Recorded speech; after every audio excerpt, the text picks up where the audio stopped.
The Chinese came down the road and up toward this way because the other hill was steep and there was a big gully and then they had to come up a steep hill to get to us.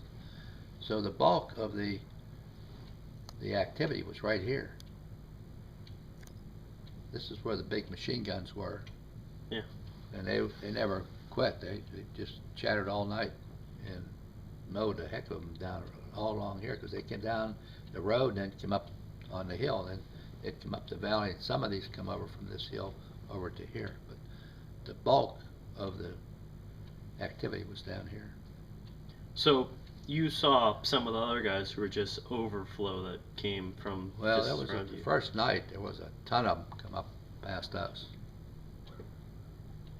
Can you point out where you were on the map?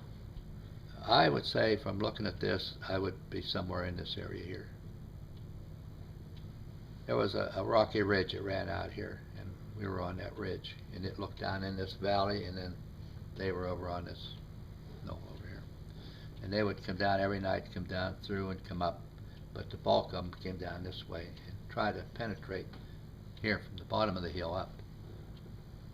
So you're talking about there was a group of rocks near where you were? Did you take they cover were behind them? back by, like, if I was as far back as our troops were on the hill right now, then the rocks were behind me, further out, on out Got this it. ridge. The ridge ran all the way out, and then it flattened out. Where this gully came up, it flattened out. Those rocks were out there. So you didn't change positions at all. You held that position the entire time? I stayed there, never moved. I was there the whole 5 days. Would you like to go to a different map? Well, you can put the other map up. We'll see if we can. So you were I was in the right 3rd there. platoon.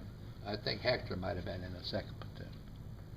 And he came up over this way, came up to where our position was. Did you provide any fire on the troops who were attacking the 2nd platoon from the valley? No, because I couldn't even see them. From where I was, all I could see was what was in front of us out here. I couldn't see anything down there. But the Chinese, every night, came through all the way through the whole spot. They walked right through us every night. They walked right They walked next right to by us. us. A lot of them, just, you couldn't shoot every one of them.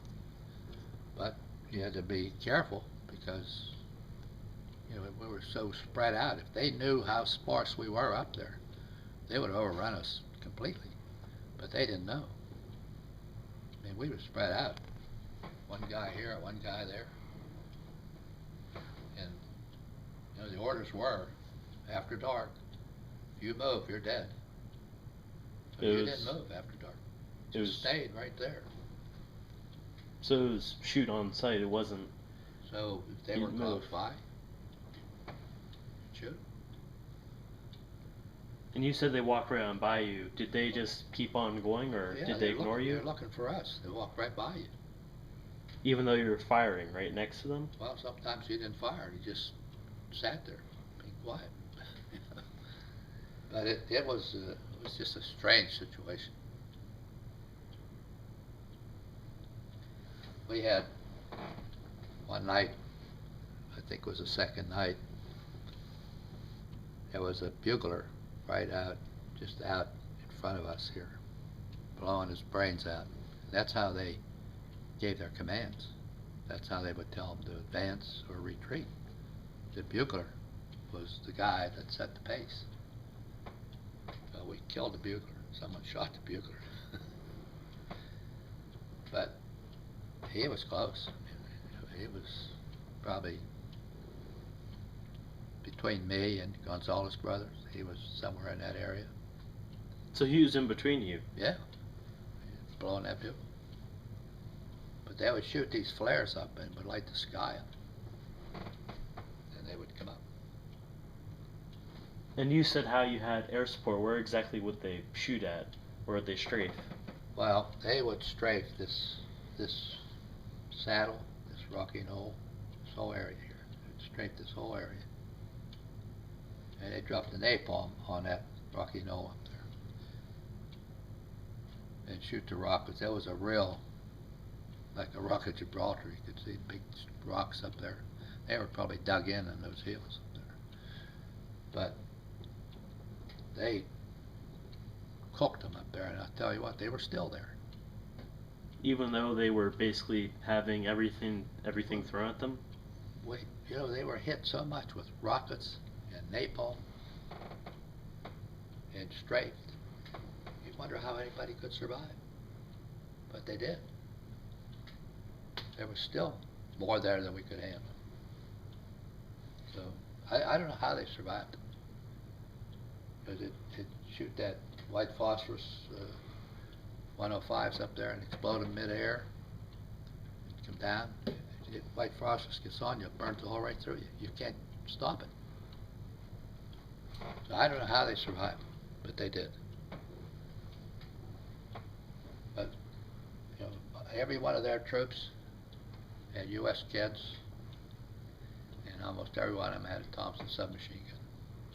So they were where they had American gear. Yeah, they got that from the 6th Marines in Tsingtao. That's where they got all that gear. So the guys who trained them were also fighting stuff that was given to the Chinese as gifts. Right, that's right. Yeah, they left that stuff in China when they left Tsingtao. But that's you know, the history of war. So they leave all that gear there. Well, that was Thompson submachine guns everywhere. I mean, you could have picked up 50 of them on our hill. They were laying everywhere. So then, since reloading was such a struggle, did you ever just reach out and grab one of the machine guns and use it? Or?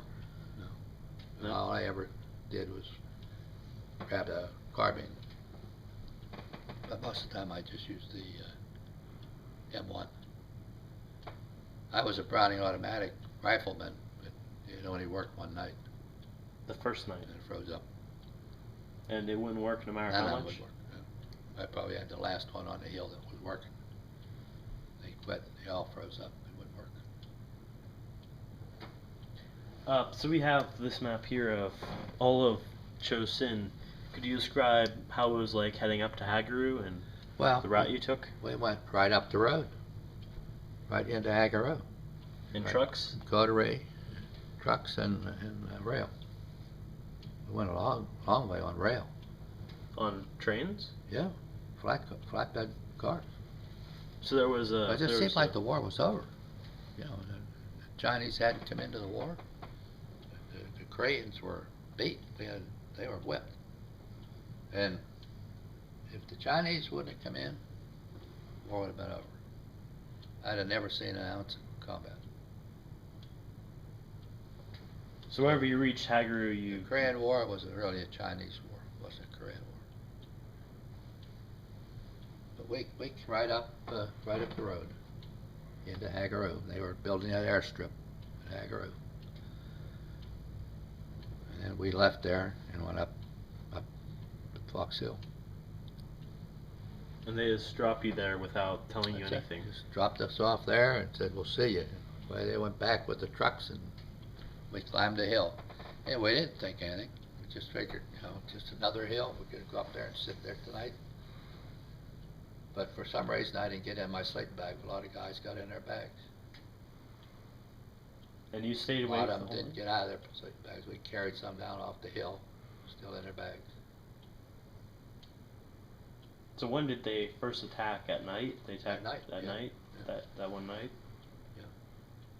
So you were asleep during that time, or were you awake whenever they I wasn't sleeping. Some of the guys were sleeping, but I wasn't. I couldn't sleep. It was too cold. No place to sleep. I wasn't going to crawl in that sleeping bag. I didn't know what was going on. I figured I'm going to stay awake. Good thing I did.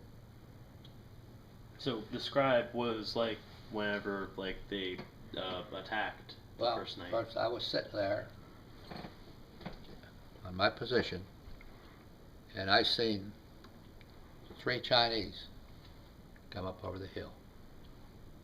And I said to the lieutenant, "Look out there." He said, "Kill them." And from that point on, it was constant battle. So they were wearing White, gear? white quilted line stuff. All had U.S. kid shoes on. Did you know they were Chinese troops at the time? No. So you thought that you were constantly being attacked by North Koreans? All I know is that we had to get rid of them. And once the action started, it didn't matter who they were. Okay. It's a nightmare. It just, you say, how do you know what to do? You just react. You do whatever it takes, you do it. What did you do during the daytime whenever you weren't being attacked? You couldn't do anything. I'd just sit, because every time if you try to walk around, snipers would shoot you. So there was constantly being fire on you, even during the day? Oh, yeah. So there's no... I was sitting in the trench with my feet propped on one side, and this other Marine was sitting looking toward me, and McCarthy was to our left. And all of a sudden, the guy put his head down. And I went and I pushed on him. I said, hey, he had a bullet hole right there. Hit him right in the neck. For me, we were closer than you and me. And that was during the day. So you had to just... So yeah, just never knew. I mean, you couldn't walk around. So how did they get in the ammunition to you then? Well, they dropped it on the back side. And we'd run down in there and get it. We were fired on the whole time we were going down to get the ammo. Yeah. Well, it actually probably be, let's see. So you were right there? I would say the ammo was dropped here, back behind us. Do you want to go back to the other map? Is this better, maybe, to explain it, or? Well, they would drop the ammo somewhere out in here, somewhere. So they dropped it on the first platoon, right where they were? Well, yeah, I guess. I don't really understand where they were, because it doesn't look to me like this is the way it was set up. I would think that these guys were more down this way. So you didn't have any attack from this side? No. No? No. These guys came up through us, and then they bailed back out. But nobody came this way. They all came from the north toward us. If they'd have come up from this way, they'd have wiped us out.